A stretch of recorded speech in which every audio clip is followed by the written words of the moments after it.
Attends. Qu'est-ce qui se passe? Bonjour à tous, c'est Franck. Bon, j'espère que vous avez la forme, que les vacances sont bien passées. Donc aujourd'hui, on va travailler la confiance en soi et encore une fois, je reviens sur le thème de la self-défense. Se mettre en sécurité et aider les autres à être en sécurité, vos proches. Donc on va travailler une frappe qui est vraiment spectaculaire, qui est dévastatrice, qui s'appelle le coup de pied écrasant.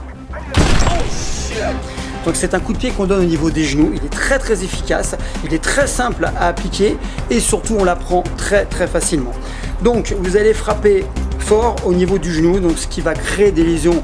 Alors soit ça peut aller de l'entorse à la fracture.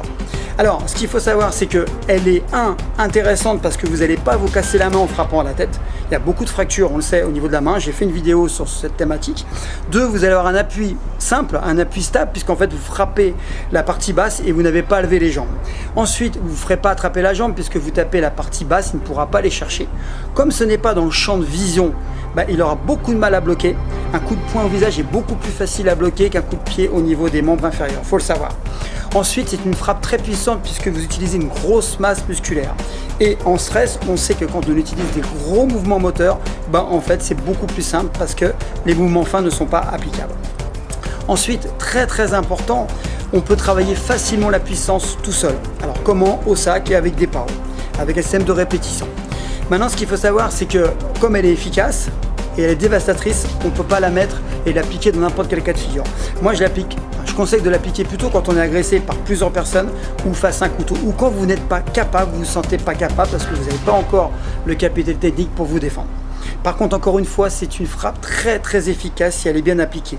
Et je vous donne tous les conseils qu'il faut pour l'appliquer. Je vous invite à prendre votre petit cadeau qui est gratuit. C'est simple, il suffit simplement de télécharger le lien qui est dans la description sous la vidéo. Vous aurez accès à un guide de self-défense qui vous permettra de voir beaucoup plus de techniques, avoir accès à des tutos et des conseils qui peuvent vous permettre, quelquefois malheureusement, de sauver votre vie. Attends. Qu'est-ce qui se passe?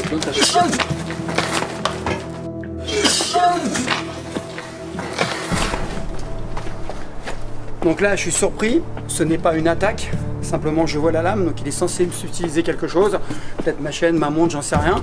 Donc il va falloir agir. Alors la frappe va devoir être dure, dévastatrice, pourquoi? Parce que là, je suis confronté à une arme, donc j'ai pas le droit à l'erreur.